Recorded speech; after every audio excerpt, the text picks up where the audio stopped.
Great. Hi, everyone. Thanks so much for coming today as we continue the spring semester of the Disentangling Disinformation series, or DD, as we've come to call it. Disentangling Disinformation is a series that began in the fall, both out of the current global moment, but also as a reflection of societal shifts that have slowly been taking place over the course of decades and have made themselves more apparent of late. Disinformation is an inevitable truth of our times. We live in an era where the confines of understanding are not limited to a lack of information, but rather a bombardment of countering narratives. It can be daunting to sift through the barrage of messaging, leaving room for the simple yet harmful decision to ignore it all. There is countless information that shelters what's happening in the world. Thus, disinformation is costing us the ability to stay accurately informed. This series of teach-ins aims to provide tools to navigate the current landscape of media and make sense of what we see, what we don't see, and even what may be in conflict within us amidst a continuing practice of self-education. This semester will approach topics like advertising, the power of language, and technology blackouts. Please check out the Program on Peace and Development's website to see the remainder of the series schedule. I'll also put it into the chat so you can follow up and register for our upcoming events. This series has come together as a combined effort from the Program on Peace and Development at Yale University, MADE, which stands for Mass Atrocities in the Digital Era, which is part of the Genocide Studies program at Yale, and the Department of Social Justice Education at the Ontario Institute for Studies in Education at the University of Toronto. I'd also like to take a moment to acknowledge the land that those of us based out of Yale University are privileged to operate in.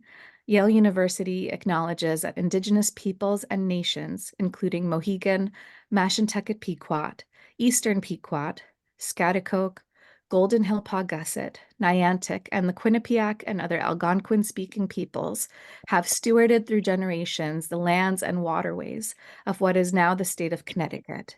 We honor and respect the enduring relationship that exists between these people and nations and the land. We'd also wish to acknowledge the land on which the University of Toronto operates.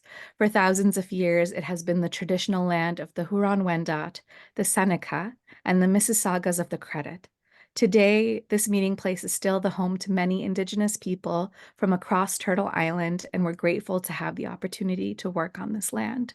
My name is Hera Jaffrey. I'm so glad to meet you all. Some of you are returning viewers, and we're so glad to have you partake in this series. And I'm glad to meet new folks in our audience as well. Thank you so much for coming through. I hope we continue to see you at our virtual and in-person offerings on our campuses. I'm so glad to be a representative of our sponsoring organizations, and I will pass it over to my colleague to introduce our speaker for today. Thank you, Hera. My name is Bonnie Weir. I am co-director of the program on Peace and Development along with Hera.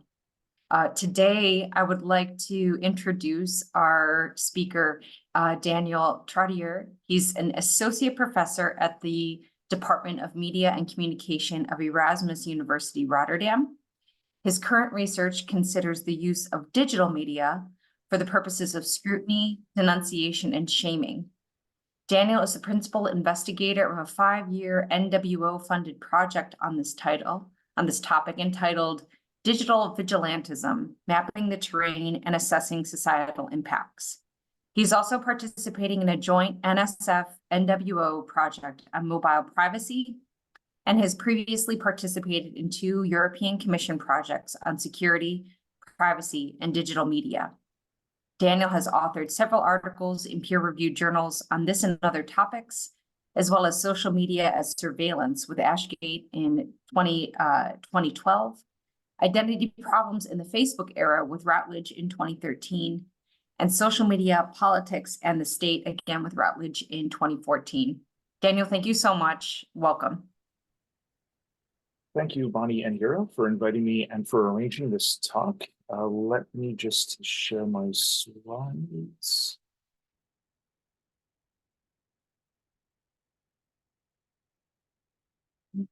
Can you see them? Yes, it's good. Okay, thanks. So in today's talk, I'm going to focus on yeah, as the title suggests, individuals using digital media to scrutinize and to denounce others. And I'm doing this from a sociological, but also a media studies perspective. This emerges from some of my earlier research, as my bio suggests, on the use of social media surveillance by police, but also other kinds of policing done by the public using these tools. And so in the last few years, this has expanded to consider a broader range of offenses being targeted, and also being mindful of a broader range of motivations across different actors. All that to say that today's talk is going to be fairly broad in terms of its scope, also in terms of some of the keywords that we could use to describe what's going on. Empirically, I draw from in-depth semi-structured interviews with people who partake or have been victimized by these kinds of practices, as well as case studies and content analysis. And you'll see that my slides make use of screenshots, for example, from Twitter that also, I think, speak to the sense-making process. So in terms of, talking about digital media and shaming, I think we can see this from a certain degree of ambivalence, especially in terms of the progressive and regressive applications over the past few years. So you might recognize these images of the alt-right neo-Nazi Unite the Right march. I think it was in 2017 in Charlottesville. And so the Twitter account, Yes, You're Racist, shared these images with a wide public and said, if you recognize any of these Nazis marching, send me their names and profiles and I'll make them famous. And so these are the kinds of images that will likely appear in history textbooks, if they're not already, in the years to come. And it makes sense that people would want to openly and publicly make their position vis-a-vis, torch-bearing Nazis, to make their position known. But of course, we already can recognize that denunciation and shaming using digital media is not just in terms of progressive causes, but it's also used in very racialized and very gendered ways. It's also often a very disproportionate form of justice.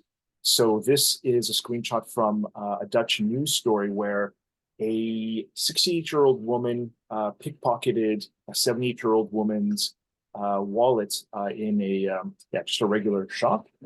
This footage was then caught on camera. The store manager shared it with the police, who then shared it with a regional, not a national, but a regional crime program. The woman turned herself in immediately, but the footage ended up on a Dutch platform called Dumpert, which often hosts a lot of kind of provocative and populist content. The video garnered 500,000 views fairly quickly, and its audience, a self-described community of reactors or KF-earders, harassed her, including in the public comment section. And shortly afterwards, this woman took her own life. And of course, we're not able to attribute this woman's suicide to any single factor, but this incident seems to exemplify the social harm inflicted by shaming through digital media. And so shame is this deeply internalized sentiment, yet it's also externally opposed through an assemblage of actors and devices that include private security cameras, police, public broadcasters, social media platforms, users, and their devices.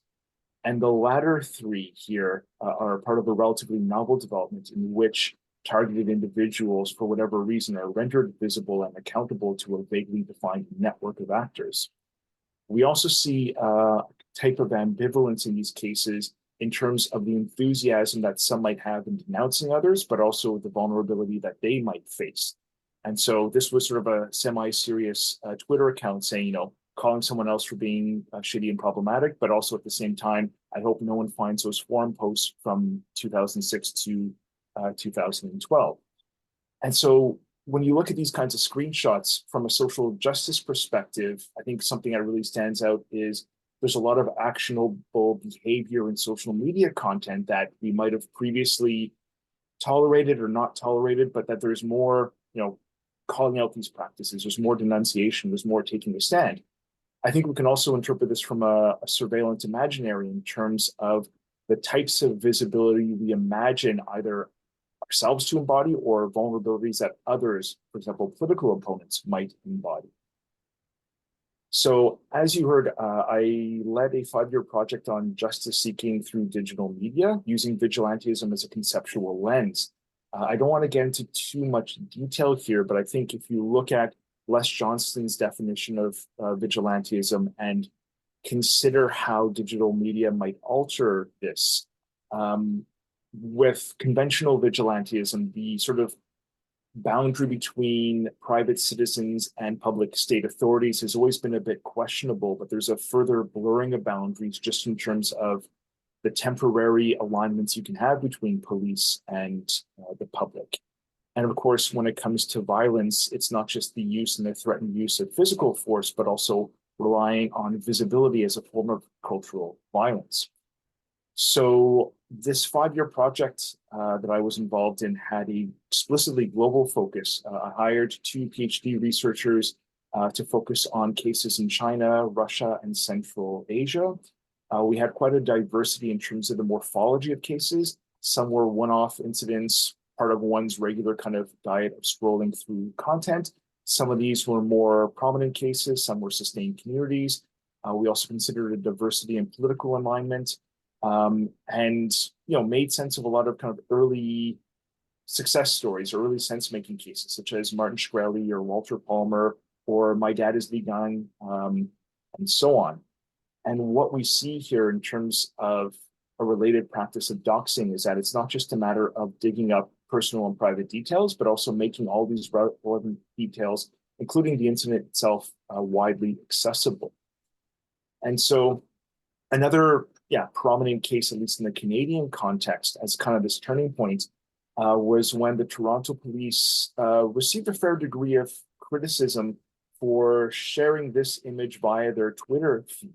And so this was someone at a baseball game who was frustrated with the outcome and threw his can of beer onto the pitch.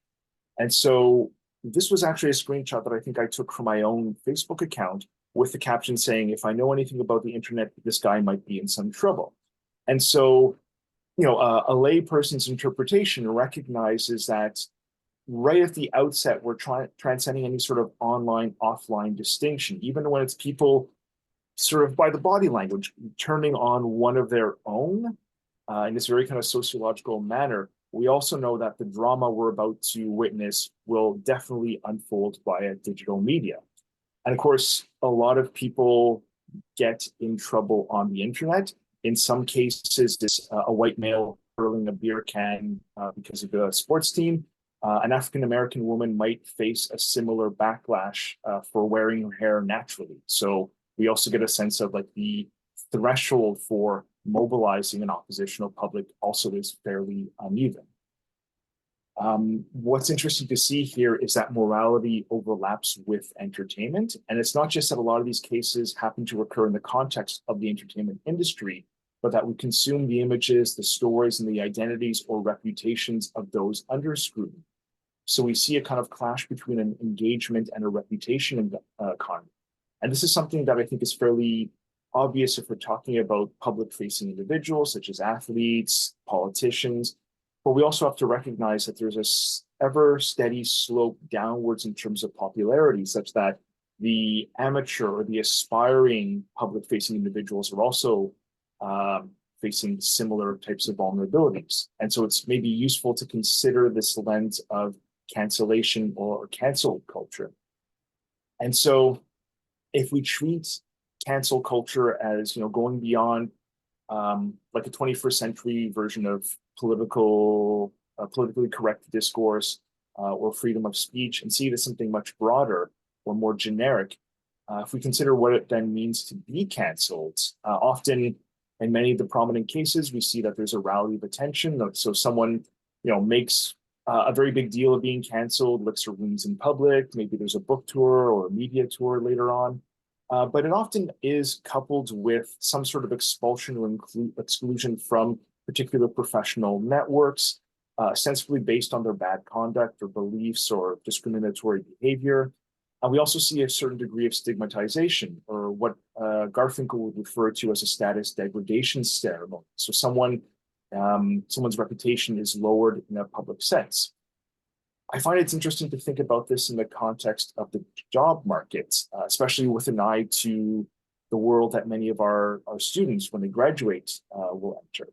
And so this kind of tension between either wanting or needing to stand out as a job candidate, as some sort of candidate, regardless of the context, but also the fear of the consequences of being visible.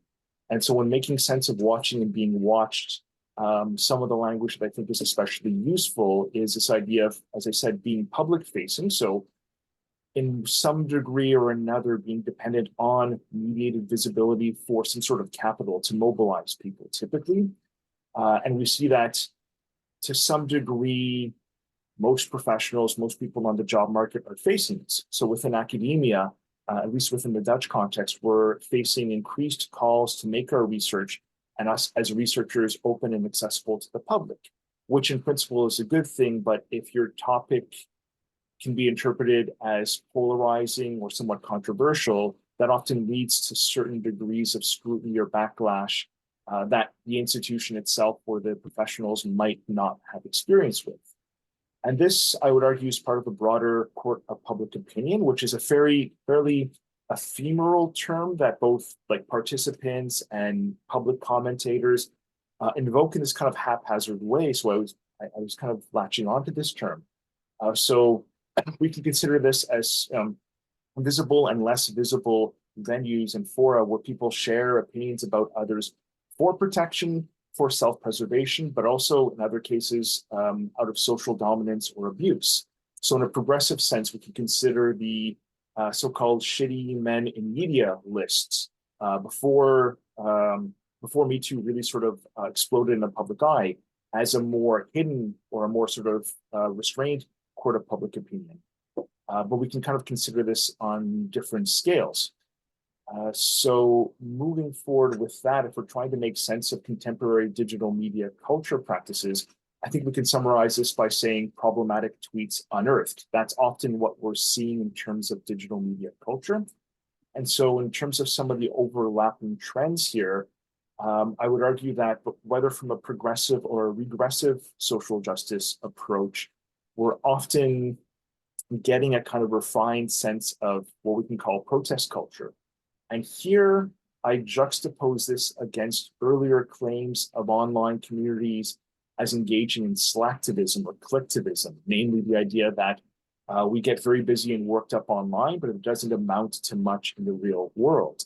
And I think those critiques in certain contexts are valid, but we also see that people have gotten very good, especially over the last few years, at mobilizing for a very particular kind of social change, namely harming people's reputations. That's not all that's going on, but that's maybe one sliver of it.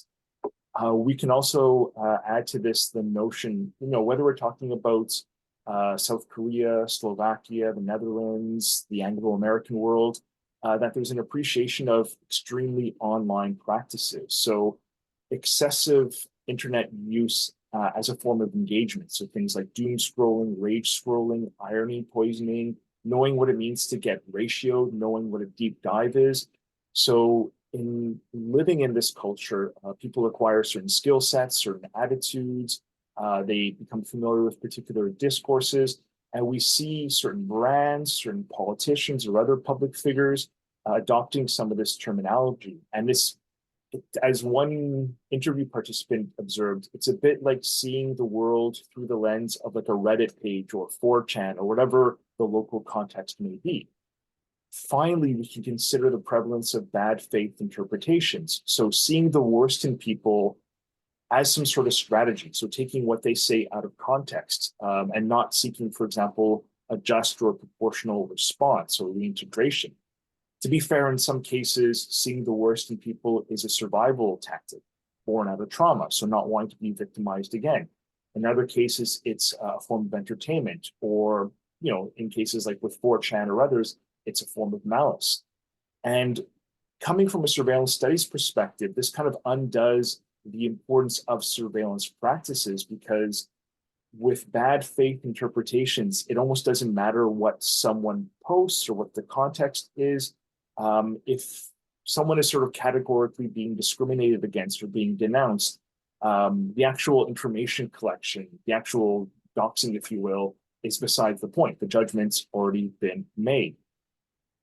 So given my concern with how digital tools disrupt social punishment, there's a number of interesting things we see.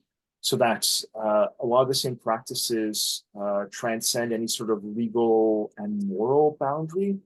In some cases, moral offenses might lead to legal offenses if someone expresses a controversial view and then that's met with hate speech or fraud or doxing. But we generally see a kind of confluence between things that are offensive in a very legal sense and things which are simply wrong or aren't crimes yet, but ought to be crimes. So certain forms of like microaggressions or sexual harassment. We see that these practices target both online and offline offenses. So often being screenshotted saying something problematic will kick off an internet shitstorm, but it can also be people interacting on a train or on an airplane. The retaliation which follows is often also online and offline. There is an interesting example in an edited collection that I released with my PhD researchers a few years ago in Slovenia, where a group called Slovenia, which is a Slovenian play on the term evil and the name of the country, took screenshots of people engaged in hate speech, and then took their profile pictures and printed out their hateful utterances during the refugee crisis in 2016, and printed on massive posters, their hate speech, their profile pictures in the city center of Ljubljana, so taking it to the streets. It's also interesting to see how a lot of these cases will transcend these notions of justice seeking, but also entertainment and engagement. And often the boundary isn't quite clear here. So one such example is the Russian franchise Stopkham, or Stop a Douchebag, which targets especially fairly privileged individuals driving and parking in a very anti-social way. So it's framed as a form of justice seeking. It's often framed in a certain degree of class consciousness even, but it's also a very kind of recognizable media format that is meant to engage audiences. We can also, as I said, take a look at how the kind of sense-making discourse takes place on Twitter. So one user I came across said, having your legal name on Twitter is insane. Someone quote tweeted this and said, well, I don't like the fact that we've conditioned ourselves into accepting a society where only the rich can speak honestly and those who labor for a living, so those who are vulnerable in that sense, have to hide their thoughts and protect their income. Someone then replies to this and says, well, I talk openly using my good name or whatever in public, but if someone were following me around and writing down everything I say and post to a searchable database, I probably wouldn't say much. And it's interesting to see this kind of imagery being invoked. It reminds me of like doing my PhD in the early days of Facebook and the way that university students, as the early adopters, were using similar imagery to kind of make sense of what it meant to put yourself out there on a, back in 2007, a Facebook page. So I've just submitted a book manuscript that should go into production shortly. It's going to be open access, so it'll only cost you your time. But we're looking at the court of public opinion and how it's typically manifest as internet shitstorms. And in considering the four main actors who play a role, which are also the four substantial chapters in the middle of the book, we consider concerned individuals, so so-called internet mobs, content creators and other prominent figures, media, so platforms and press, and also governments and states. This is an incomplete picture. The book is fairly ambitious, but it's also under 50,000 words. So there's a lot that, it feels like a bit of an unfinished project. And frankly, that frightens me a bit, but it's out there now. So when going through these actors fairly quickly, when it comes to concerned individuals, when talking to people who would either be targeted or engage in these practices, some of the justification range from anything from dog feces being left in public spaces to actual fascists marching around. What was interesting to see as well is these kinds of local terrains, and I use this term fairly broadly, were both a ground to mobilize. So people will talk about like protecting neighborhoods or protecting a conceived kind of like professional network, which was local to them, but that these were at the same time also vulnerabilities. So in the Dutch context, although people will be very critical of Silicon Valley platforms and that kind of, the shadow they cast over the world, it was particularly local Dutch platforms like Geen Stijl, which translates into tasteless, which were seen as bringing a very particular form of harm, such as the suicide that we saw at the start of this talk. Everybody, of course, talked about political polarization and like the Trumpification of politics, not that it began with him, as a kind of global accelerant. And so, people would refer to Trump as emblematic of a kind of attention or engagement economy, and that, he provided, in a very perverted sense, best practices for people to make targets out of others. And they noted that this was to some degree a product of the kind of performative types of hostility and engagement we have on platforms where people don't necessarily agree with each other or find resolution, at least not in public spaces. So you might have in someone's DMs a more nuanced conversation, but that this is sort of pushed to the sides.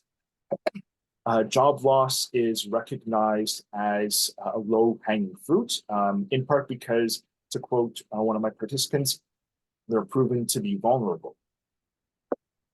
And so in terms of the broader sense-making process, people develop a kind of awareness, a kind of ethics of what it means to be visible online, but also are stuck with certain struggles in the sense that they might feel a professional pressure to be visible in order to succeed, in order to get the next job contract. But especially for those who don't have that iron stomach or aren't built for that kind of exposure, they would say that they feel very uncomfortable with this kind of awareness that they're developing about what it means to be out there. In turning to prominent users, here I focus on celebrities, influencers, content creators, but also people who temporarily cross a threshold of visibility and then get access to, for example, a different kind of interface with digital media platforms that might, temporarily mobilize publicists, managers, lawyers. There's a number of different, not just public figures who kind of get in some way involved with the court of public opinion, but also individuals who gain prominence by making others visible, and then often become sort of the target of this scrutiny as well. So one such example that others have written about was in the US, cart narcs. And so this is, I think, a YouTube channel where people, and namely this Agent Sebastian individual, intervenes when people don't put their shopping cart away. And in terms of the confluence between these kind of localized cases and a global repertoire, it's interesting to note that he places these stickers that say, "I don't return my shopping cart like a jerk," which I'm not sure if he sort of refers to Stockholm, the Russian case, as a point of inspiration, but they're known for putting up these very hard to remove stickers that also say, like, "I park where I want and I'm a douchebag." And so we see that gaining an audience or having someone, an audience follow you, is both a resource and a liability. And here I draw from Andreas Brigenti's work on, for example, notions of fair visibility. It's also interesting to see how cancel culture becomes, a lot of conversations at the same time in a lot of different disciplines, but I like to look at cancel culture as a kind of surveillance imaginary in terms of openly held interpretations of how we're being watched, what the consequences of that watching are, what others can do to us, etc. And so I think a main takeaway here is that prominence, especially for those who are public facing, those, many of our bachelor students go work in, the media sector in some form or another. So that this kind of prominence, this kind of clout, is both something that's often seen as necessary to obtain, but also a cause for undoing. And here I'm using fairly broad strokes to paint the picture. In focusing on media platforms, also including conventional press, we see how the engagement economy, the idea of mobilizing an audience for the sake of advertising and analytics, is often pitted against a reputation economy, so that platforms compel people to turn to digital media in order to generate feedback and have evaluations about others, not just in the sense of like the scored society, but also in terms of the ubiquity of the comments section and rage bait titles about people or about categories of people. And so we see the ways in which the media also brings harms to individuals' reputations. And what's interesting to note is that, more than 15 years after the emergence of Web 2.0, all of this is known to some degree and acknowledged by even the most casual users who sort of internalize a lot of these practices in terms of posting, scrubbing problematic content, being able to, do Control F and find problematic content on other people's profiles, the ubiquity of screenshots. And so users have an appreciation of the types of literacies that are often contingent on platforms that might transcend them, the need for a particular constitution, so having this iron stomach, but also accepting the limitations. So a loss of control as soon as you put something out there, no matter how influential you are. In addition to having fairly low expectations about, especially the current state of the internet that a lot of people describe as like 5 sites, and I think now it's maybe been reduced to even 4 or fewer. Some users, especially those in the media sector, develop an ethics towards digital media. So the idea of we don't have to publish this, whether you're talking about a documentary or a newspaper article or anything else.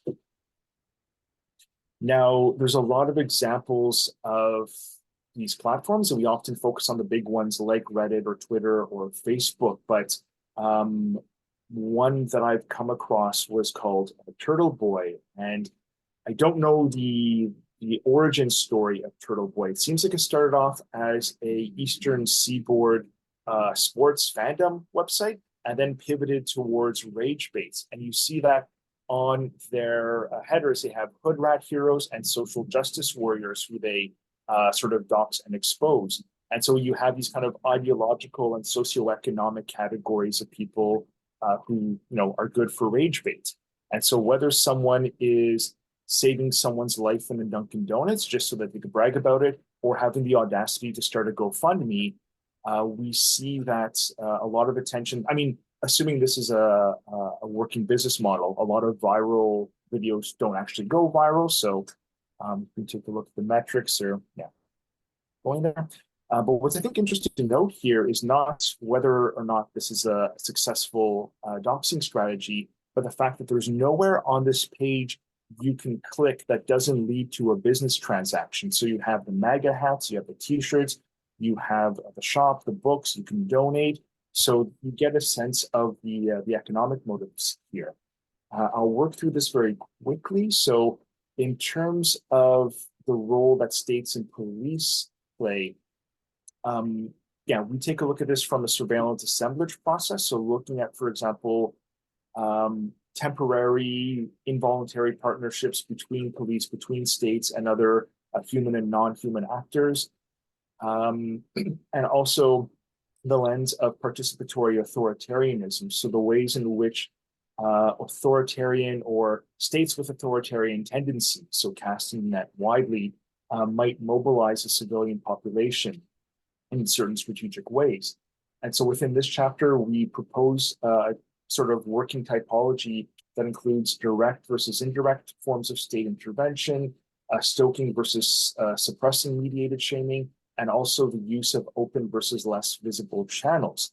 And there's a lot of cases where, for example, states or like even marginal populist parties might propose what seems like a more secure form of state-sponsored denunciation, like a hotline, like a secure tip line for leftist indoctrination.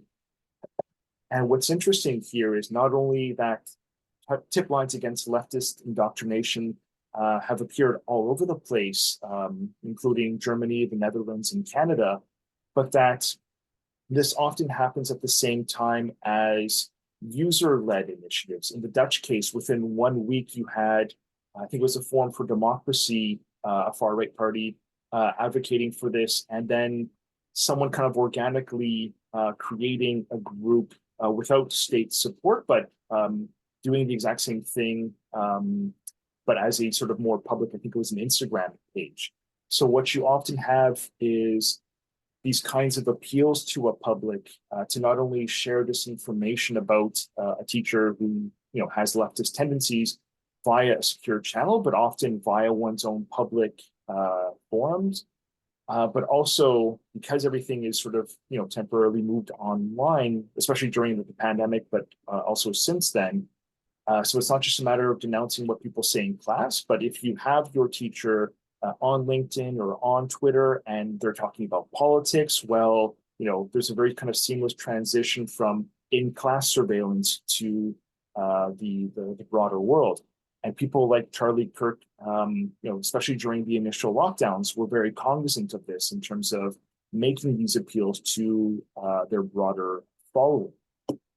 So in wrapping up, I think there's 3 observations I'd like to make. First of all, this shouldn't come as a surprise to you. Information leaks, it goes beyond its original context, and we need to treat this as a persistent condition. And sometimes this involves not just being proactive in terms of thinking about the various audiences who might eventually see what you post, but also having a certain degree of self-control. So losing the ability to express oneself, succumbing to a chilling effect on public speech. It often is bound to morality, but also transcends this. So by this, I mean that morality matters on its own, but can also be instrumentalized. And that's often obviously hard to distinguish. So teasing apart, people being genuinely offended and mobilized versus more careerist or pragmatic takedowns of an opponent. I think what this means is that being moral is not enough. So you can also just simply be targeted by someone, and notions of, restorative justice or reintegrative shaming are also complicated by this factor. As a surveillance scholar, we often talk about this idea of, if you have nothing to hide, you have nothing to fear, which is a very common refrain in public discourse. And there's a number of reasons to be critical of that. And if we're looking at, the Charlottesville denunciations, obviously, yes, it helps to not be an antisocial, predatory, racist, sexually abusive individual. But in a very polarized environment, you can be on the right side of history. And as a result of that, you will be targeted. So like other forms of surveillance, I think we ought to recognize this harm and try to have both generalized but also context-specific conversations about when it's appropriate and how to minimize its use. Yeah, that's it for now. Thank you for your attention. I'm looking forward to the discussion. I will stop sharing my slides. I think that, yeah. I also was going to share the link to, so the book I was talking about is not out yet. It's coming out, I think, in June. But I also have an open access edited volume, which if the chat function works, I can maybe just drop it in there. But if not, I mean, you can share it otherwise. You should be able to share with, if you choose the everyone option, it should go to our whole audience. I see host, and I don't actually see an everything option. I see everyone. Oh, that might just be me. If you send it to me, I can send it to everyone. Thank you so much for the link and for your talk, which was so interesting, and I feel so relevant to our lives and things we're seeing publicly, sort of privately, even kind of in our own institution. So I have 2 questions, if I can be so bold and take that time and ask them. One is sort of very early on in the presentation, you mentioned the word shaming, and that's something I've been thinking about a lot. It's sort of language that we hear sort of when we think about doxing, and also I'm thinking about also in protests when we think about objections that people have to political figures or sort of decisions that are being made on the policy level. And I guess my question is whether it's the actual experience of shame that is the motivating factor, or if it's the consequences of sort of, we've talked about sort of job loss and what other consequences there may be for your internet presence or for your sort of, I guess in this case, we'll talk internet presence. But I guess my question is whether shame is actually like as an emotion, is a strong enough sort of motivator to keep people from, or have people sort of be aware of their content online. And my second question, which is a little different, is thinking about doxing, which like we've seen even taking place on campus. So for example, you have students who will sort of write something about another student or an experience they've had with a group, and will go on to like tag every major and minor news outlet sort of in the comments to gain traction. And I have a question around credibility when it comes to such posts, and sort of whether when something that looks like it's phishing in such a way where you're just trying to get it out and picked up by any channel, whether it takes away from the credibility of such sort of claims and what impact that has on how it's taken and the consequences for the person who's being discussed in those posts. Yeah, thank you for those questions. Yeah, so in terms of this notion of shaming, which, as you point out, it's both this kind of deeply internalized emotion, but it's also something that's kind of sociologically or externally felt. That speaks to some of the ambivalence that I have with regards to it, because given that I'm kind of casting the net widely in terms of cases, you have some which play on both of those components, where someone might actually deeply feel this notion of shame as a result of something they've done, or that based on their cultural identity, based on their community, they are meant to kind of feel the consequences of that and internalize it. And here I'm thinking of a case of Central Asian migrant workers in Russia who would then be caught and exposed for example, talking to members of other communities and the kinds of abuse that they would feel, and the way that this would then be relayed to their home community. So the kind of social death that emerges from that. Whereas we also see a lot of people, for example, attempt to shame or denounce someone like Donald Trump, who, as far as we can tell, is shameless. And oddly enough, the term shameless is often invoked against people who really do feel shame and really do suffer. So that sense of, on a case-by-case basis, is it primarily this kind of, the internalized emotions, or is it the kind of sociological force imposed upon them? We can think of a lot of cases, especially in politically polarized contexts, where people might say, well, I'm proud of the statements I've made. I stand by them. You can't take them out of consequence, yet this is going to cost me my career. And similar practices happen because of something someone tweeted, 10 years ago, and they say, well, I have to take ownership of that, and it pains me. As far as the doxing case and this idea of tagging all like news outlets and employers, etc. I mean, that speaks to I don't know if this is a bit too bold, but like the normalization of those practices where, like in the same way that when people see something offensive, like the first instinct is to take out the phone, point it at someone, and then that person knows, oh, okay, this is escalated. And this language of, oh, we're gonna make you famous, we're gonna put you on YouTube.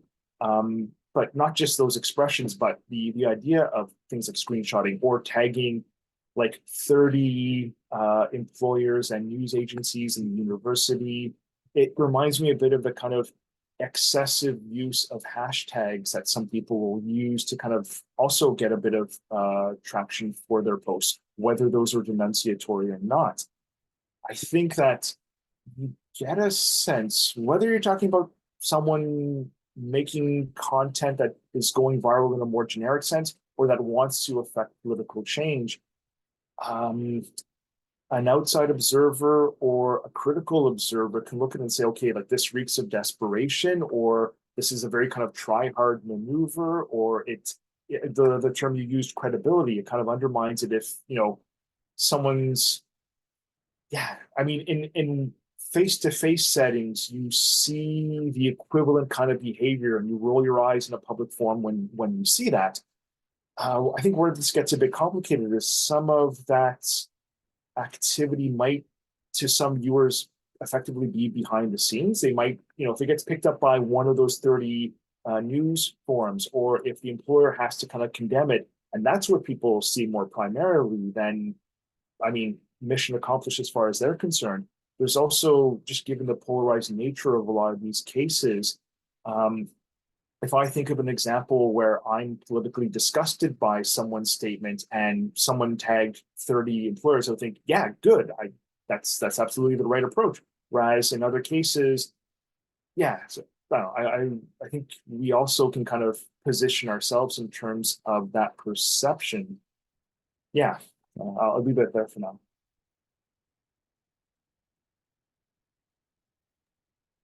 If I could also jump in and ask a question before we move to audience questions. I had a question about, I think it's more about measurement.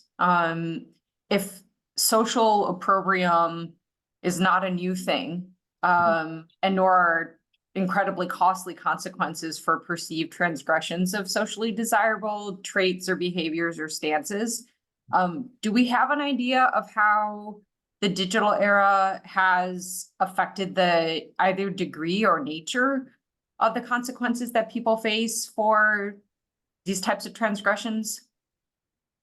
Yeah, I think we could unpack, and yeah, it absolutely has to be said that none of this is new. And like, in a very kind of basic sociological sense, like social sanction, whether you're talking about like a student house, 4 or 5 people cohabiting together, or an organization, or a more kind of vaguely understood community, this happens all the time, and often it's seen as fairly healthy. We could talk about social media affordances. So this idea of kind of navigating the technologically deterministic aspect, but also the way it works in practice. We can talk about it in terms of discourses, in terms of practices. One thing that I'm struck by in terms of like the speed with which it operates, archiving, like all of those kind of features we know, is the experience that a lot of social media users have, where they say, like, we're having a conversation over here amongst ourselves, and somehow it's getting pushed because of some algorithm or because of human actors at the same time. You screenshot it, it gets pushed to like other people's news feeds, and then it's like, those people interpret it as being in their face. And I don't know, I didn't grow up in a small village. People who do speak of a similar kind of stifling sociality where like you can't get away from local gossip.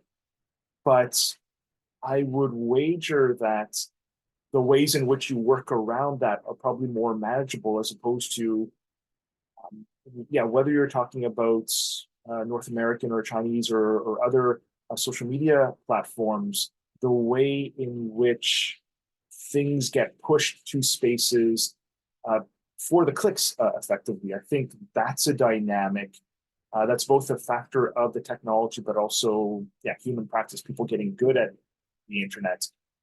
That is at least an accelerant. It's not necessarily new practices, but it greatly facilitates that. Thanks so much. I have some questions from the audience, so we'll dive into those. The first is from Lucas Held, who says, very illuminating talk. Thank you for hosting. A big takeaway I have is the idea of, in quotation marks, social punishment for perceived infractions and the connection of this form of, again, in quotations, rage bait to financial gain through product sales. My question is, who sets the lines for when something is an infraction, a social violation? Are we seeing the ability of extreme groups on both sides of the aisle to set, in quotes, norms, which may not reflect the actual modal beliefs of citizens? Yeah, I think, again, if you're looking widely at cases across, political beliefs, you do have a certain degree of polarization and shall we say extremism going on, where it's not just a matter of, sort of pushing the Overton window one direction or another, but also the reinterpretation of what people do. So that example from Turtle Boy, I think, kind of speaks to that, where there's a certain editorial style. I mean, the Daily Mail, most tabloids do this as well, where you kind of bring the worst out of what someone does. There's also a lot of cases with, and I mean, not to get into the politics of the people behind it, but there's a lot of like daily frustrations in terms of commuting, in terms of shared spaces, in terms of shared vulnerabilities that seem a lot more every day, where I'm not sure if it's necessarily, if you can map it in terms of like the Overton window being sort of forced one way or another, but just if I hate bad parking and it's a daily frustration for me, or crammed trains, or trains that smell like urine, or whatever the case may be. I think people also have an ability to like craft a narrative about very sort of daily frustrations, and it might be that, well, I had to sort of theorize a bit about, or speculate about, like during the pandemic, the way that things like public health vulnerability, but also the job market, the housing market, everything kind of crumbling at the same time, that provokes a certain vulnerability where, yeah, this, and I don't want to sort of dive into pop psychology, but like this provides a very effective outlet that people are in some cases receptive towards. Or the idea that if I had to give up spending holidays with my family in 2021 and my neighbor is having a party, I don't need an influencer to tell me that my neighbor is being an asshole. Like I might already be primed for that. Thanks so much. Moving into another of our audience members' questions.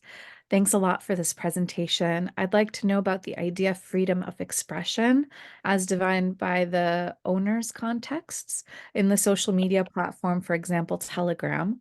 How could the negative impacts of doxing be reduced, especially using social media by government supporters to suppress activists?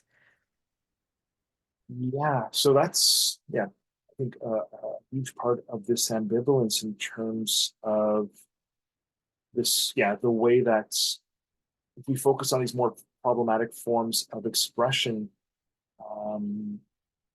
it does seem to come at the expense, or seem to delegitimate certain forms of, I mean, on the one hand, either denunciation by politically marginalized communities, or can also be, mobilized by states to go after those same communities.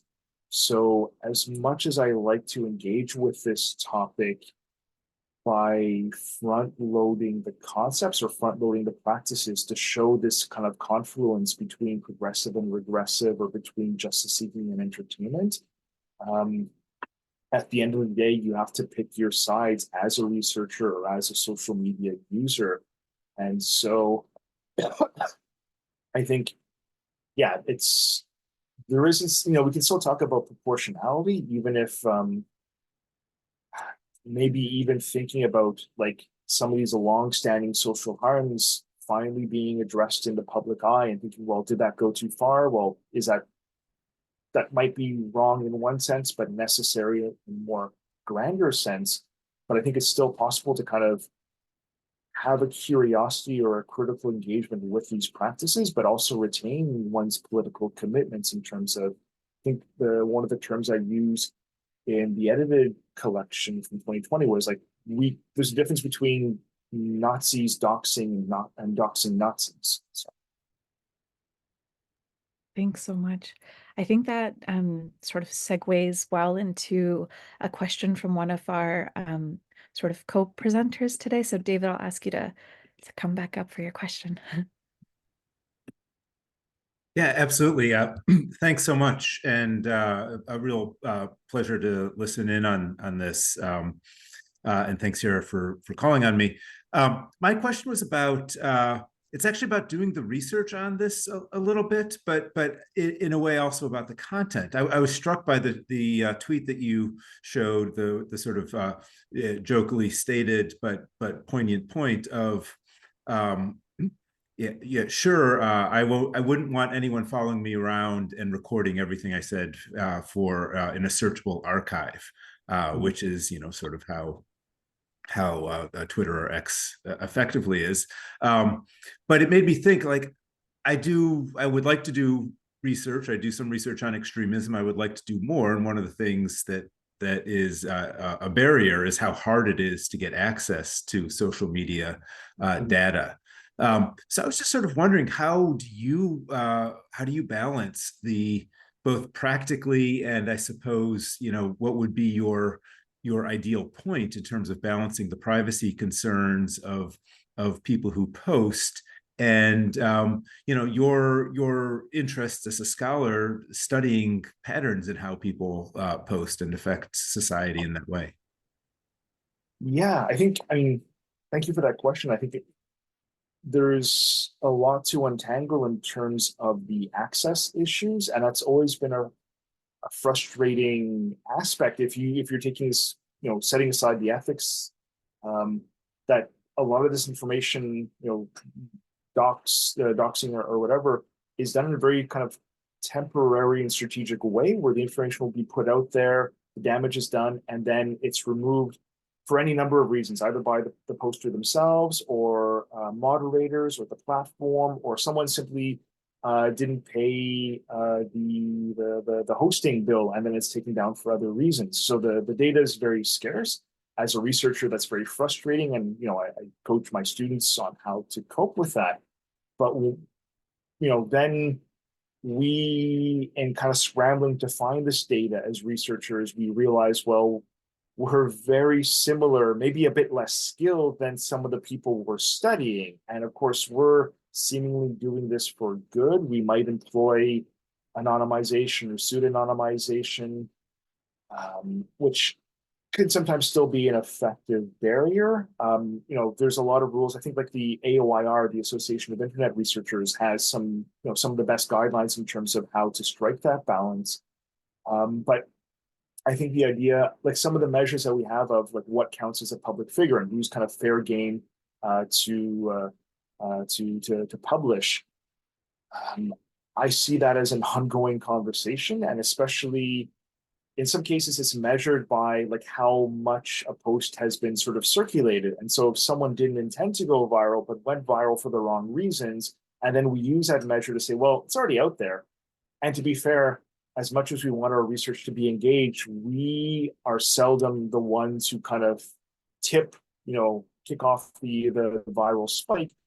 Yet I think we still ought to do better. So in some cases, what's helped is like doing research in different linguistic contexts and then translating some of the exemplary content from French or Dutch or Russian into English. And that kind of helps make it a bit irretrievable.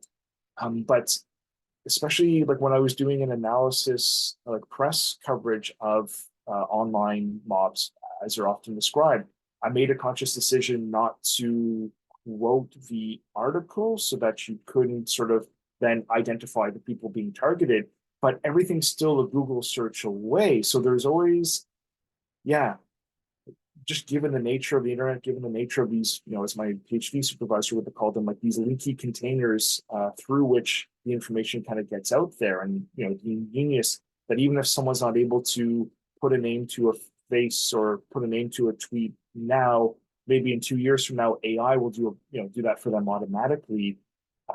Yeah, we have to think long and hard about these decisions, which is then, as a chair of our faculty's ethics committee, also very frustrating, because then you have people who are collecting data on fairly recognizable figures, and we're trying to take, you know, an ethically appropriate approach that still also doesn't clip their wings, so to speak. So yeah, there's a lot to talk about there.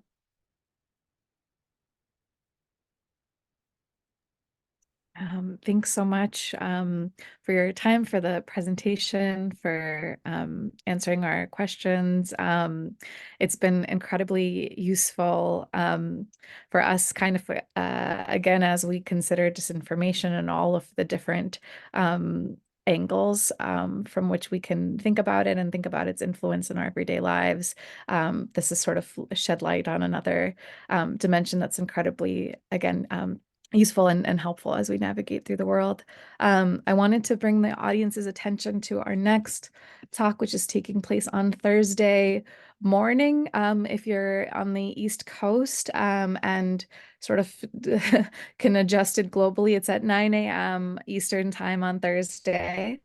It's called Tracing Information Trickles, Making Space for Propaganda with Internet Shutdowns and Information Blackouts.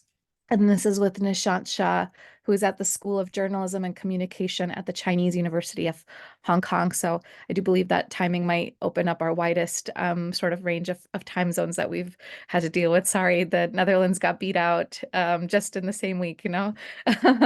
So again, thank you. I have the link in the chat for anyone who wants to sort of register through there. And again, can't say thank you enough.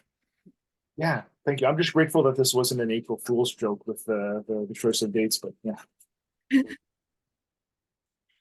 No, I have to, I did double check this morning just to make sure that it was all scheduled and we had people actually coming through. So I was scared of the same despite setting it up. So again, thank you to everyone in the audience and we'll see you around next time. Thank you.